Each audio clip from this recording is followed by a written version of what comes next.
Pero si uno supiera lo que va a aprender en el futuro, ya sabría lo que va a aprender y por tanto lo sabría todo. Si puedes aprender, eso significa que no lo sabes todo. Por lo tanto, jamás serás capaz de predecir las acciones de otra persona. No he escuchado a ningún psiquiatra ni a ninguna otra persona formular ninguna buena justificación de por qué sería aceptable imponer un tratamiento o una intervención médica al paciente utilizando la fuerza. Y ahora que en Occidente muy pocas personas siguen creyendo en Dios, todo el mundo cree en la ciencia. Antes había que actuar de determinada manera para complacer a Dios, y ahora hay que hacerlo para que no te llamen loco, y más te vale complacer a la ciencia, esa que supuestamente te dice que estás enfermo cuando en realidad no lo estás. No hay almuerzo gratis.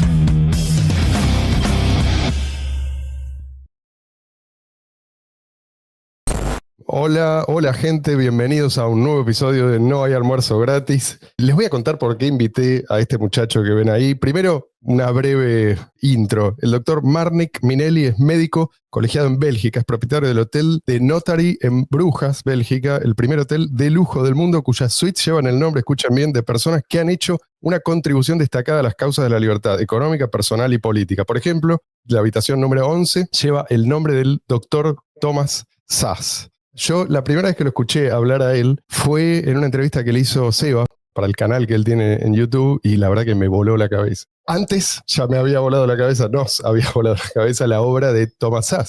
Pero él no es solamente un divulgador de las ideas de Thomas Szasz, él tiene sus propias ideas y por eso que yo estaba tan ansioso por tenerlo con nosotros, por entrevistarlo. Muchas gracias por aceptar la invitación. Bienvenido a No hay almuerzo gratis. Thank you. Gracias por invitarme. Marnik, contanos por favor un poquito, si querés empezar por tu background y cómo es que vos llegaste a interesarte por la obra de Thomas Szasz. Si ustedes quieren saber qué tiene todo esto que ver con las ideas de la libertad, con No hay almuerzo gratis, vean los episodios que dedicamos nosotros a Thomas Szasz, a su obra. Hay uno que se llama Héroes de la Libertad, Thomas Szasz, y otro que le sigue. Bueno, ¿cómo es que llegaste a interesarte por la obra de este hombre? I'm a medical doctor, Soy médico, así que por supuesto cursé psiquiatría durante mi formación. Creo que conocí por primera vez al doctor Thomas Szasz a través de un premio que, si no recuerdo mal, llevaba su nombre. Era un premio que se otorgaba a un libertario y que promovía una idea particular de libertad personal y política, así que busqué más sobre el doctor Szasz y me pareció que planteaba puntos muy interesantes, aunque por alguna razón fueron bastante controversiales. Terminé leyendo todo lo que publicó y él realmente escribió muchísimo. Más de 25 libros en total. Ya. Primero, quiero aclarar yo un malentendido que es muy frecuente entre los críticos de Thomas Szasz. Él no dice que las enfermedades mentales son sobrediagnosticadas o que no son tratadas adecuadamente. Él lo que dice es que el concepto mismo es erróneo, ¿sí? Que se parte de un concepto erróneo. O sea, la mente no puede estar enferma. Esto es, en el mejor de los casos, una metáfora, pero no es una enfermedad real. La enfermedad es del cuerpo. Entonces, esta es la base sobre la que Szasz construye, digamos así, su crítica a la psiquiatría. ¿Vos también partís de esa base? ¿Esto es algo que vos aceptás? Yo comparto completamente esta postura y estoy dispuesto a debatir con cualquier médico o filósofo que no logre ver este punto tan simple. Creo que se entiende más fácilmente con un ejemplo. La sífilis era una causa importante de locura antes de la introducción de los antibióticos. Cuando se descubrió que una bacteria era la causa de la sífilis, esta inmediatamente dejó de considerarse una enfermedad mental y pasó a verse como una enfermedad neurológica. Lo mismo aplica a todas las llamadas enfermedades mentales. Imaginemos que se descubriera la causa de la esquizofrenia o la depresión. Esa causa tendría que ser médica, tendría que ser física, y en ese momento el diagnóstico pasaría de la psiquiatría a la neurología, y serían los neurólogos quienes se encargarían del tratamiento. Lo que queda, entonces, es la enfermedad mental como un concepto que no es más que la idea de que alguien se comporta de forma diferente. De hecho, nunca se ha publicado un solo caso en el que un médico haya encontrado la causa de alguna enfermedad mental. Se trata simplemente de un grupo de profesores que se reúnen en Estados Unidos, en la APA, la Asociación Estadounidense de Psiquiatría, que votan como diciendo, sí, yo he visto esta aberración, este comportamiento extraño. Creemos que se asocia con este conjunto de síntomas. Hacen una asociación con lo que ellos llaman síntomas y luego votan y le ponen un nombre. Por supuesto, llamar a algo de cierta manera no lo convierte en real. En cualquier otro diagnóstico médico, el diagnóstico es en realidad una explicación de los síntomas. Tienes los síntomas por un lado y por el otro el diagnóstico, que siempre es una explicación fisiopatológica de por qué ocurren esos síntomas. Mientras que en la psiquiatría lo que ocurre es que se toman los síntomas, los comportamientos de las personas, y el diagnóstico no es más que un sinónimo de esos mismos síntomas. No explica nada, no señala una causa, como podría ser una disfunción celular o un desequilibrio hormonal o químico. Es simplemente una tautología. ¿Qué es una depresión? Si buscas qué es la depresión, verás que lo que aparece es solo una lista de síntomas, pero entonces estás diciendo lo mismo con otras palabras. No estás explicando nada. Me parece que esto es algo evidente que cualquiera puede notar. No debería ser algo polémico, pero por alguna razón lo es. ¿Y cuáles son los desafíos que tuviste que enfrentar vos trabajando en un entorno en el cual los dramas de los hombres son tratados desde el punto de vista médico? To be honest, I try to keep it a secret, my ideas. Para ser honesto, solía mantener mis ideas en secreto. Cuando tienes la verdad de tu lado, pero no está de moda, no forma parte de la opinión general o no le conviene a los que gobiernan, lo más inteligente es guardártelo. Thomas Szasz, de hecho, esperó a graduarse antes de publicar su libro, así que nunca llegué a tener una discusión profunda con ningún profesor. A veces hacía alguna pregunta que, por supuesto, no podían responder y eso volvía todo un poco incómodo, lo cual no me favorecía. Por eso, en realidad, no tuve experiencias personales demasiado interesantes ni negativas, porque simplemente no decía mucho. Vos decías recién esto que mucha gente no sabe, que las enfermedades mentales, lo que llamamos enfermedades mentales, se vota si existen o si no existen, o si dejan de existir, como pasó, por ejemplo, con la homosexualidad, que en algún momento era considerada una enfermedad mental y después dejó de ser considerada una enfermedad. Pero, ¿qué es lo que cambió? ¿Cambió algo físico? ¿Sí? ¿Algo materialmente diferente, no sé, en el cerebro? No, nada, absolutamente nada. Lo que cambió es que el clima cultural, político, lo que Opinión. sea. Exactamente. Es como si los médicos se reunieran periódicamente a decidir si la diabetes es una enfermedad o no, o si la tuberculosis es una enfermedad o no. O sea, es algo tan disparatado que una vez se pregunta si la lucha tan denodada y prácticamente solitaria de Szasz durante tantos años valió la pena, ¿no? Porque todo esto sigue sucediendo. There's 2 points to this answer I think are very important. Hay 2 puntos que creo que son muy importantes en esa respuesta. No se trata solo de que los mismos comportamientos que en un momento se consideran aberraciones y por lo tanto enfermedades mentales, en otro momento pasen a celebrarse y haya que estar orgullosos de ello, dejándose de señalar como enfermedades mentales, sino también que el darle un nombre y olvidar dicho nombre haga que el comportamiento ocurra o deje de ocurrir. Antes solía estar de moda desmayarse por un impacto emocional, ahora nadie se desmaya. Antes solía estar de moda actuar como si estuvieras poseído, ahora nadie cree en la posesión, así que nadie actúa así. Esto es algo muy interesante. Creo que la mejor forma de entender la enfermedad mental es imaginar que el paciente sufre una amnesia total. Si después de eso sigue comportándose como antes, probablemente sea algo neurológico. Pero si, entre comillas, se cura, estás ante una enfermedad mental, ya que no hay trauma ni tal cosa como la causa de una conducta. La acción humana no tiene una causa, es teleológica, es decir, persigue propósitos. La razón por la cual la homosexualidad fue en determinado momento considerada una enfermedad mental y luego dejó de serlo es porque tanto el psiquiatra como el paciente deben beneficiarse de la creación de todos estos conceptos engañosos y categorías falsas. Si no se benefician ambos, entonces no hay mucho motivo para que existan. La enfermedad mental es una creación, una idea, un concepto. Se crea porque hay personas que salen beneficiadas de ello. No lo digo en términos morales, de hecho, considero profundamente inmoral presentar una mentira como verdad, pero hablo de beneficio porque se trata de una mentira que ayuda a la gente a vivir. Una mentira que les permite sobrevivir o conseguir lo que desean, evitar responsabilidades, vivir una vida un poco más dramática porque están aburridos de sí mismos o simplemente porque no tienen aspiraciones reales ya que no poseen ningún talento. Así que todo esto provee una muy buena excusa y una razón que justifica la existencia del concepto y claro, así los psiquiatras pueden pretender ser médicos de verdad, lo cual no son. Yo no me siento menos por decir que no soy realmente un doctor, soy más bien como un sacerdote ateo, en el sentido de que creo que se trata de problemas morales, pero el psiquiatra, con el concepto médico de enfermedad mental, puede sentirse orgulloso de ser un médico. Así que tanto el paciente como el psiquiatra se benefician y por eso existe esta gigantesca explosión de más y más enfermedades mentales que aparecen cada año como si se estuvieran descubriendo enfermedades reales, cosa que nunca ha ocurrido.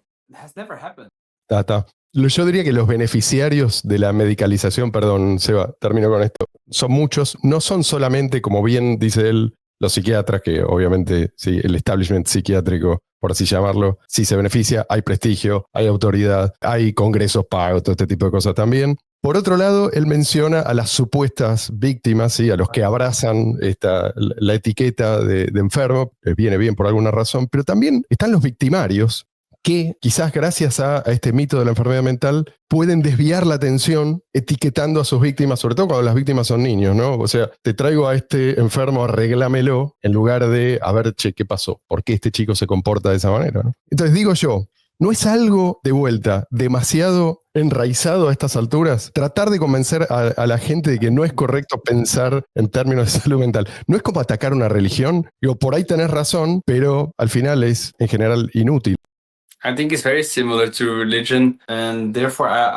Creo que es algo muy similar a la religión. Por eso no estoy de acuerdo con la idea de que los padres sean victimarios. Creo que más bien se trata de un problema político. Se trata de otras personas tratando de forzar a la supuesta víctima, los niños, por ejemplo, a comportarse como ellos quieren, lo cual se puede lograr mediante la idea de que hay un Dios al que debes complacer o de que si no actúas de cierta manera, Papá Noel no te traerá regalos. Uno puede imaginar muchas formas de forzar a un niño a comportarse como uno quiere, o incluso a un adulto, llamándolo paciente y logrando que se someta a lo que uno le impone, porque claro, la psiquiatría se limita a describir comportamientos supuestamente aberrantes que deben ser corregidos.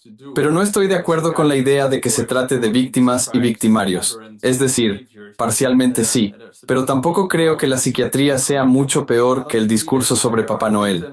Es simplemente otra mentira, pero no es más que eso. No es más una relación de víctima y victimario de lo que sería el caso del uso de la figura de Papá Noel. Solamente es una mentira más. Pero claro, es algo que se hace en nombre de la ciencia. Y ahora que en Occidente muy pocas personas siguen creyendo en Dios, todo el mundo cree en la ciencia. Antes había que actuar de determinada manera para complacer a Dios, y ahora hay que hacerlo para que no te llamen loco. Y más te vale complacer a la ciencia, esa que supuestamente te dice que estás enfermo cuando en realidad no lo estás. Quisiera mencionar que voto por la moción de que Marcelo está loco por haberme invitado a este programa. Pero ya estando aquí, quisiera preguntarte si cuando dices que se trata de un asunto político, te refieres a que lo es en la medida en que pueda haber una víctima objetiva, la cual lo sería solo en tanto esto se cruza con un problema político de imposición, es decir, de violación del principio de no agresión y de imponerse por la fuerza contra la voluntad de otra persona. No, cuando hablo de un asunto político me refiero a un sentido más amplio. Para mí, político significa quién decide sobre qué. Por supuesto, existen medios económicos para influir sobre otras personas. Del mismo modo en que los hombres suelen usar la agresión para imponerse, las mujeres generalmente echan mano de la manipulación para ese mismo fin. Ese factor de manipulación está muy presente en la psiquiatría, la cual también recurre a la fuerza cuando te sacan de tu casa y te llevan a un lugar donde te obligan a recibir un tratamiento. Así que también se utiliza la fuerza física, pero sigue habiendo algo de política allí en el sentido en el que se utiliza la manipulación. Es una forma de embaucar y no hay una víctima clara porque aunque le ocurre al paciente, también ocurre por medio del paciente, el cual en lugar de comunicarse directamente con su familia, diciendo cosas como no quiero que me traten así, no me gusta que me vean de esa manera, o deberían escucharme cuando digo que quiero algo distinto, se da cuenta de que eso no le permite salirse con la suya y aprende que puede comunicarse por otros medios actuando de estas maneras. Antes se desmayaban o estaban poseídos, actuaban de forma histérica, entre otras cosas, y ahora todo eso está clasificado en el DSM con todos estos distintos diagnósticos. Se comunican haciendo estas cosas, la chica deja de comer, el chico se mete en peleas, etc. Pero es solo una forma mucho más efectiva para ellos, no mejor en el sentido moral, sino una forma estratégica de comunicarse con su entorno y obligarles a obedecer su voluntad. Tú decides lo que hará tu familia cuando dejas de comer y puedes controlar a tus padres cada vez que están contigo en la mesa, que es la única vez que los ves, y adquieres control total sobre todas estas situaciones, el cual no obtendrías de otra manera. Así que yo no diría que el paciente es la víctima. Lo que voy a decir a continuación también lo dije en una entrevista reciente, y quizá va a sonar muy duro, pero yo diría que aquí el psiquiatra opera como un cazador de brujas, y es responsable porque dice ser el experto. Y si hay tales expertos, deberían saber que no existen las brujas y deberían saber que no existen las enfermedades mentales. Y por lo tanto, si hubiera algún responsable, este sería el principal. El propio Sass, yo no sé si ustedes, vos por ahí Mariana sabes esto que voy a contar, en alguno de sus libros, no recuerdo cuál, cuenta que recuerda haber simulado convulsiones en algún momento de su infancia. ¿Por qué? Y bueno, porque él percibía, es lo que está diciendo Martin, ¿no? Algún beneficio. Es decir, convulsivaba, se ve que alguna vez había convulsivado en serio. Después, cuando se despertó, toda la atención estaba centrada en él. Entonces, lo volvió a hacer una y otra vez. Y de esto en general no se habla porque es algo que se interpreta como una falta de respeto a la víctima de una enfermedad. Pero bueno, acá vamos a hablar, ¿no? La pregunta es, como el diagnóstico de la enfermedad mental no depende de estudios que pueden ser evaluados objetivamente, ¿vos qué tan común crees que es la simulación de supuestos síntomas deliberada, digo, para beneficiarse de alguna manera? ¿O considerás que en general esto es algo no del todo consciente, es decir, que se asume el rol de víctima porque se acepta la explicación psiquiátrica del cuadro, ¿no? De los síntomas? Creo que has confundido la historia. Creo que fue Carl Jung quien vivió esa experiencia. Podría haber sido Adler, pero creo que fue Jung. Thomas Szasz la menciona en uno de sus libros, pero no fue algo que le pasara a él. La historia cuenta que un día esta persona tuvo una convulsión y no tuvo que ir a la escuela, así que empezó a usar eso como excusa para no asistir. Un día su padre tenía una visita y él escuchó a escondidas cómo su padre le decía a su amigo: «Estoy preocupado por mi hijo, está enfermo, así que no está yendo a la escuela, ¿qué será de él?». Cuando escuchó eso, el muchacho se dijo a sí mismo: «Voy a estudiar, voy a volver a la escuela y voy a mejorar mi vida». Así que se fue a su habitación, sacó los libros, empezó a estudiar y tuvo una convulsión. Pero decidió que eso no iba a detenerlo y que iba a seguir estudiando. Con el pasar del tiempo, las convulsiones se hicieron menos frecuentes hasta desaparecer. Por eso creo que la mente es muy engañosa. Puedes llegar a sentir realmente aquello en lo que crees. Por lo tanto, no creo que en verdad hayan tantas personas haciendo malingering, es decir, que estén simulando síntomas de forma deliberada. Definitivamente, al principio hay muchos que actúan de esa manera.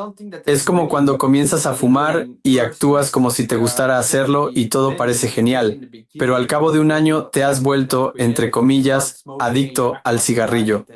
No considero válido el concepto de adicción, claro está, pero el punto es que te has convertido en un fumador.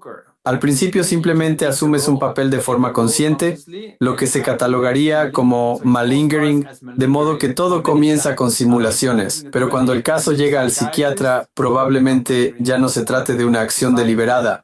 La sociedad les dice que se trata de algo real, y el psiquiatra posteriormente añade sal a la herida diciéndoles también eso. Quería preguntarte, ya que lo mencionaste, ¿existe una tendencia en la gente a compensar el estrés o los acontecimientos estresantes con algún tipo de actitud hedonista? Es típico que la gente coma más dulces, fume más, beba más o tenga más actividad sexual, entre otras cosas, como una forma de contrarrestar el estrés o, como dirían algunos, relajarse. Ahora bien, Thomas Szasz defendía el derecho a automedicarse. ¿Cómo se relacionan, en tu opinión, estos dos fenómenos? Claro, lo cierto es que esta idea del estrés como algo que simplemente te pasa es errónea.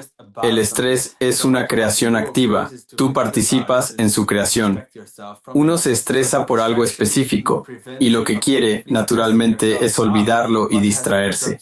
Así que la distracción impide que sigas estresándote activamente. ¿Qué tienen que ver las drogas con esto? La gente busca distintas maneras de relajarse o distraerse.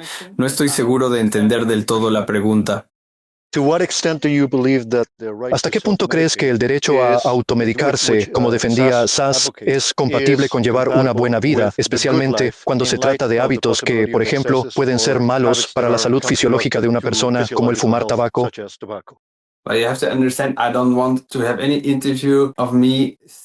No quisiera aparecer en ninguna entrevista afirmando que existe un derecho a hacer algo, porque si estoy en tu casa, por ejemplo, no puedo alegar un derecho a automedicarme. Tú tienes todo el derecho a decirme, debes comportarte de tal manera o de lo contrario, irte de mi propiedad. Por lo tanto, no existe algo que puedas llamar derecho a automedicarse. Creo que Thomas Szasz iba en la dirección correcta al autodenominarse libertario y abogar por la libertad, pero también creo que no profundizó lo suficiente.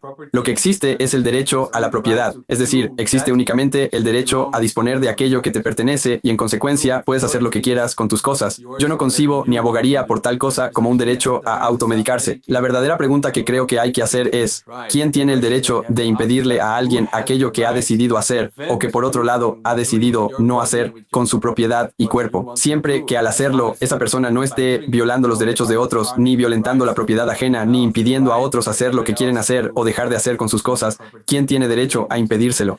No he escuchado a ningún psiquiatra ni a ninguna otra persona formular ninguna buena justificación de por qué sería aceptable imponer un tratamiento o una intervención médica al paciente sin su consentimiento, utilizando la fuerza. Por eso mi respuesta es que no es que haya un derecho a automedicarse, sino que lo que tampoco hay es un derecho a impedir que otras personas decidan si tomar drogas o medicamentos de acuerdo a su propio criterio.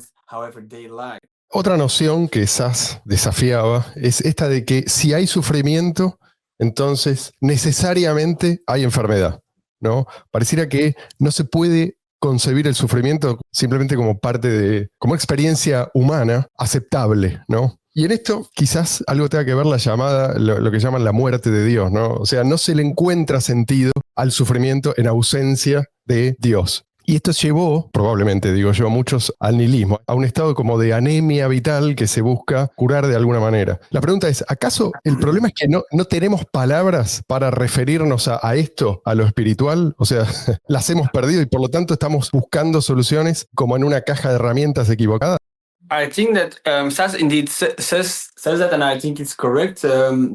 Creo que Thomas Szasz acertó al cuestionar la patologización de lo que son en realidad experiencias normales de la vida humana. Pienso que la religión ha tenido una influencia considerable en este fenómeno, en especial la imagen del sufrimiento de Jesucristo como medio para salvar a la humanidad. Esa representación funciona como un ejemplo perfecto, casi un caso de manual, de cómo, si uno lo decide, puede convertir el relato de su vida en una tragedia, obteniendo a cambio el beneficio de terminar siendo el mártir o al menos el héroe moral de su propia historia, gracias al hecho de sufrir. Jesús sufrió, ahora yo sufro, por lo tanto, soy la víctima, soy el justo, merezco el cielo. Creo que, moralmente, el paciente no acepta la idea de que el sufrimiento o el sentimiento de infelicidad, estrés estrés o ansiedad sean algo malo o indeseable per se. Creo que buscan sentirse así para darle un mayor sentido a sus vidas, para verse a sí mismos como personas más morales y poder acostarse por la noche con la conciencia de que son buenas personas, que no tienen la culpa de lo que ha sido su vida hasta ese momento o de que mañana tampoco harán con su vida aquello que en el fondo realmente desearían hacer. Es una manera de excusarse, de no asumir la responsabilidad que implica vivir como un adulto. Y el fenómeno tiene dos caras. Por un lado, está la profesión médica, que sostiene que eso está mal, que es problemático, que se trata de algo negativo, como no pueden decir que es inmoral, ya que deben de hablar en términos científicos, deben decir que no está permitido médicamente estar ansioso o triste por tanto tiempo o con tal intensidad. Pero esa es solo una parte. La otra es que eso le otorga al paciente un enorme beneficio. Y digo yo, a la luz de todo lo que está diciendo Marnik, ¿no será simplemente la enfermedad mental entonces una manifestación de inmadurez? Quiero decir que en el fondo uno sabe, cuando está ante dos decisiones, ¿no? Un dilema, uno sabe que hay una decisión mejor que otra, pero uno insiste en tomar malas decisiones. Toma una mala decisión, otra mala decisión, otra mala decisión, hasta que es demasiado tarde para corregir el curso, ¿no? Y en ese caso, la relación causal, esto se vuelve como una profecía autocumplida, ¿no? Me pasó esto, por lo tanto, esto no es que, digamos, se omite todo lo que pasó en el medio. Y ahí es donde, esto es lo que se quiere ocultar, ¿no? Porque en cierto momento es verdad que ya no puedes cambiar. Tal vez te estés muriendo por lo que hiciste, pero eso no significa que no hayas tomado muchas decisiones hasta llegar allí. Hay personas a las que les gusta pensar que en el punto en el que están ya no son libres, lo cual quizás sea cierto, pero eso no implica que haya una relación directa de causa y efecto.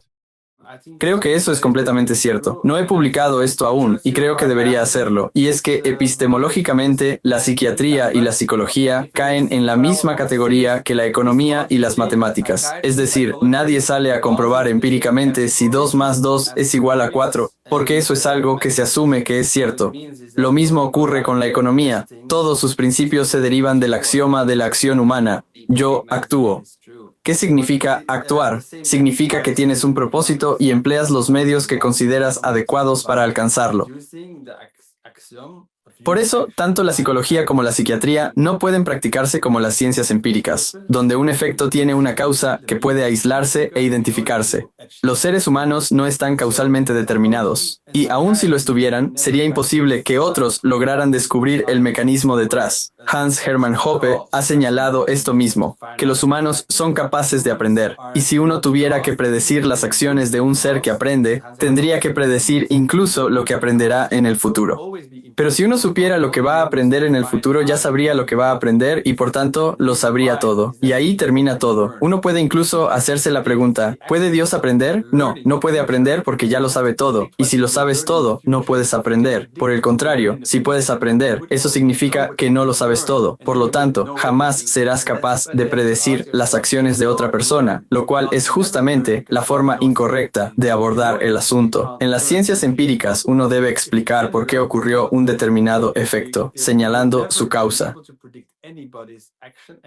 Pero si lo que se quiere es explicar el comportamiento humano, lo que necesitamos no es explicar, sino comprender. Es la distinción entre entender y explicar. En las ciencias empíricas se puede explicar, pero en disciplinas como la economía o la psicología, lo que se requiere es comprender al otro. Por eso, buscar una causa psicológica de la acción humana es realmente imposible. El hecho de que no solo la psiquiatría, sino también la economía caigan en esta trampa es revelador. En contraste con las matemáticas o la lógica, donde nadie intenta comprobar empíricamente axiomas, en parte porque eso elevaría los costos, pero sobre todo porque no tiene sentido. En economía, psicología y psiquiatría, lamentablemente, eso sí se ha intentado. Y en mi opinión, creo que eso se debe a que quienes se dedican a estas disciplinas no son tan brillantes como los matemáticos. Ni siquiera puedo exponer estos problemas epistemológicos ante mis propios profesores, porque simplemente no son lo suficientemente inteligentes. No son filósofos. Son cosas que no entienden y que son demasiado abstractas para ellos. Además, no quieren entenderlo porque eso implicaría perder el estatus que les otorga su título de médico. Pero lo cierto es que no existe tal cosa como una ciencia psicológica empírica. Lo único que se puede hacer es registrar datos del pasado, hacerse preguntas como ¿le gustaba Burger King o McDonald's? ¿Qué prefería? No es que uno pueda hacer una investigación empírica sobre lo que vamos a elegir. Supongamos que hoy todos decidimos ir a Burger King. ¿Significa eso que mañana también vamos a disfrutar Burger King? Tal vez sea al revés. Tal vez lo disfrutamos hoy y por eso mañana queramos McDonald's. No lo sabemos. Muchas cosas pueden ocurrir. Podemos aprender mucho a partir de la experiencia. Por eso es imposible explicarlo con certeza e imposible abordarlo desde la investigación empírica. En la acción humana, nada puede entenderse como si tuviera una causa claramente identificable. Hace apenas unas generaciones, los antepasados de algunas de las mentes más brillantes, físicos, matemáticos, economistas, solían ser comerciantes, mercaderes, hombres de negocios, y a la luz de lo que mencionas, esto no deja de parecer significativo. Como dijiste, no es posible verificar empíricamente las causas del comportamiento humano, porque ese comportamiento está siempre expuesto a nueva información derivada del aprendizaje. Así, por ejemplo, si hoy elijo McDonald's en lugar de Burger King, eso no predice nada sobre mis decisiones futuras. Mañana podría aprender algo sobre Wendy's o Taco Bell que modifique por completo mi preferencia. ¿Cómo alguien podría predecir eso? Y ya que afirmas que para comprender verdaderamente a una persona hay que conocerla, no explicar, sino entenderla, ¿te atreverías a decir que en ese intento de captar en tiempo real las preferencias humanas, los empresarios o emprendedores se comportan de forma más científica que los psiquiatras, psicólogos y similares?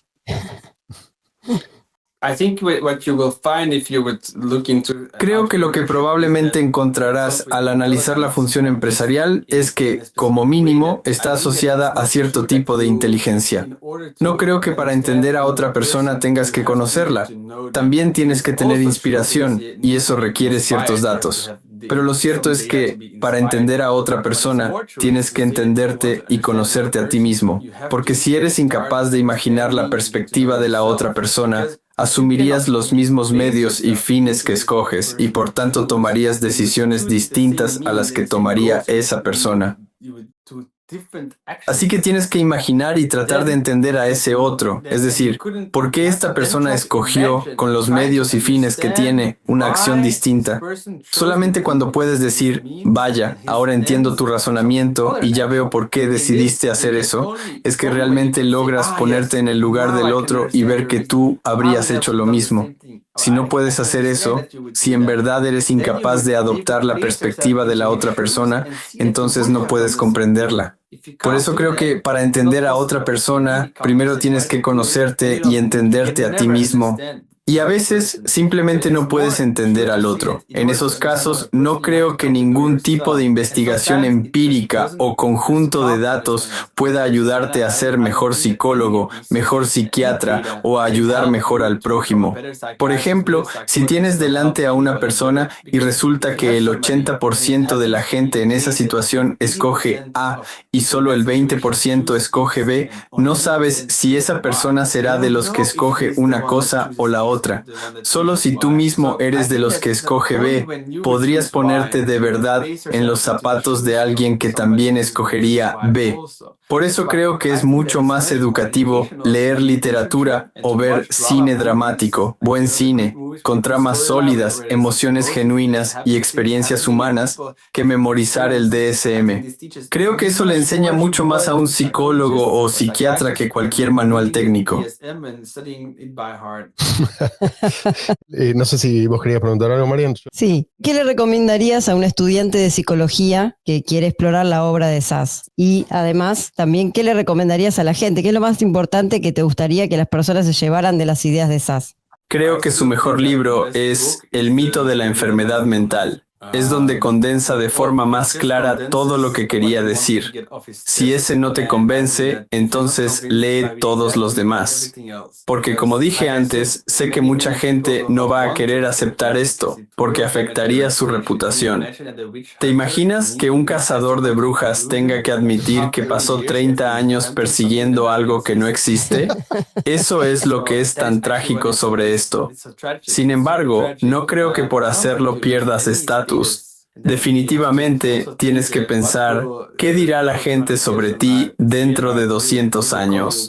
Te llamarán cazador de brujas. Por lo tanto, siempre es el momento correcto para mejorar tu vida. Siempre es el momento correcto para volverte hacia la verdad. Muchas personas quieren ganar en la sociedad, estar por encima de los demás, pero eso se basa en normas culturales que, por supuesto, muchas veces son profundamente inmorales. Así que no hay mucho incentivo ni motivación para hacer lo correcto, salvo cuando alguien quiere de verdad hacer el bien. No sé cómo hablarle a ese tipo de personas y no creo poder ayudarles, porque no quiero decir que es culpa de la educación que recibieron o de su crianza. No quiero decir nada de eso, porque sinceramente creo que cualquiera tiene la posibilidad de cambiar su vida en cualquier momento.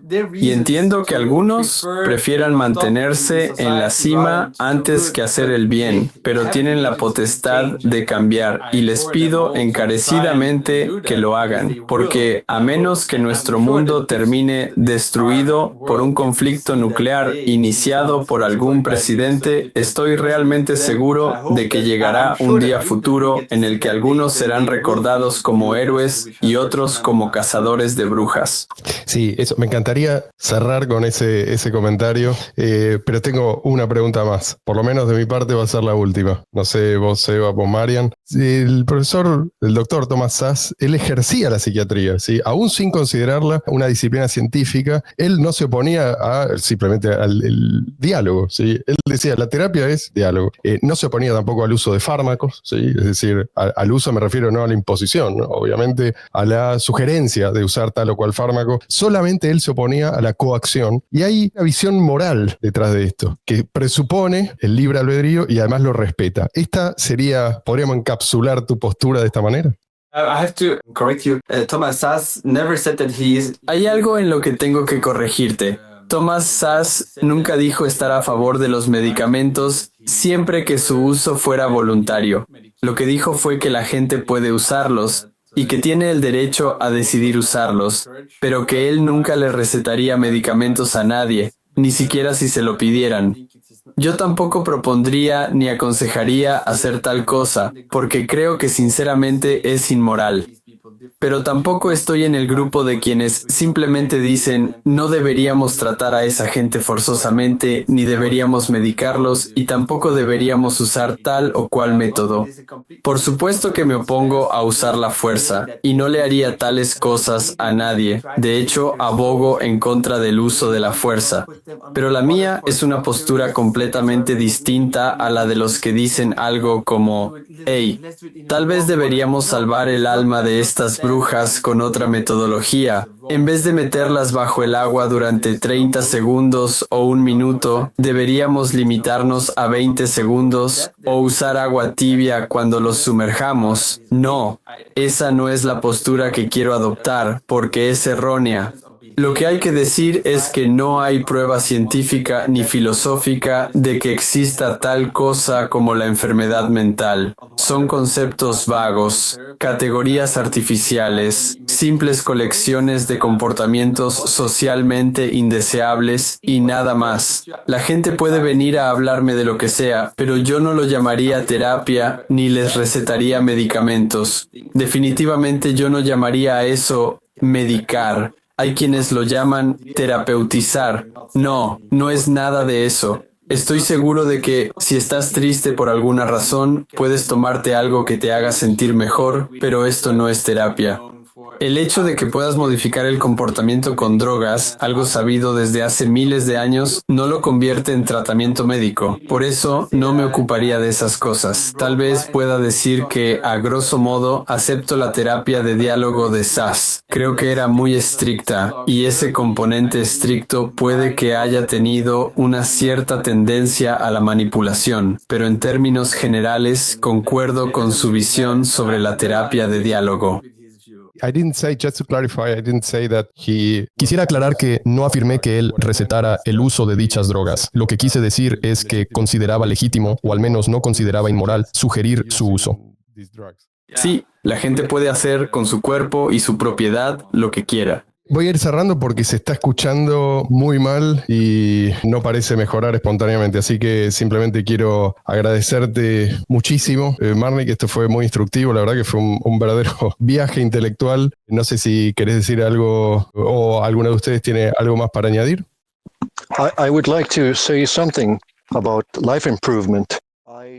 Me gustaría decir algo sobre la mejora de la vida. Yo primero me convertí en anarcocapitalista y luego decidí estudiar Derecho. Así que cuando empecé a estudiar Derecho, obviamente ya sabía que la ley no existe como tal. En el mundo real existen personas, algunas de las cuales se sienten justificadas a usar la fuerza bajo ciertos pretextos, así como ciertas instituciones que redactan el texto para ese pretexto. En ese momento pensé, si me aprendo este texto y habiendo adquirido cierto conocimiento, podré decirles, hey, este texto tiene que ser derogado, este otro debe ser abolido, al igual que la mayor parte de este. Pero creo que, teniendo en cuenta lo que usted, profesor, ha mencionado, así como el doctor Sass, aceptar la libertad de los demás como parte de la realidad implica, en mi opinión, no tener una expectativa demasiado alta respecto a lo que puede lograrse en términos de cambio cultural. Porque incluso si hablas con verdad y honestidad, como creo que lo hace Javier Milei en Argentina, por ejemplo, eso no significa que hayas reprogramado instantáneamente las mentes de las personas para que persigan los mismos fines que tú. Últimas palabras, Marnik. En mi opinión, la psiquiatría se beneficiaría enormemente si cambiara el fundamento epistemológico de su ciencia, pasando de la investigación empírica a la filosofía racional. Este cambio requeriría que los investigadores pasaran de investigadores empíricos a filósofos racionalistas. Uno esperaría que esto les generara la convicción de que no existe tal cosa como la enfermedad mental, de que no hay prueba empírica de ella y de que filosóficamente dicho concepto queda muy fácilmente refutado. Creo que voy a hacer mi doctorado acerca del fundamento epistemológico de las ciencias sociales, basándome en la obra del profesor Hans Hermann Hoppe, aplicándolo a la psicología y la psiquiatría. Y espero que con ello se abra al menos un poco la puerta a que, como profesión, la psiquiatría acepte que la enfermedad mental es un mito, tal como lo fue la brujería. Esperemos que abran su mente y corazón a una manera mejor de hacer las cosas, una en la que se libere a las supuestas brujas y se reconozca que no hay tal cosa como la brujería ni como la enfermedad mental. Muchísimas gracias, esto fue estupendo. Gracias a ustedes por invitarme.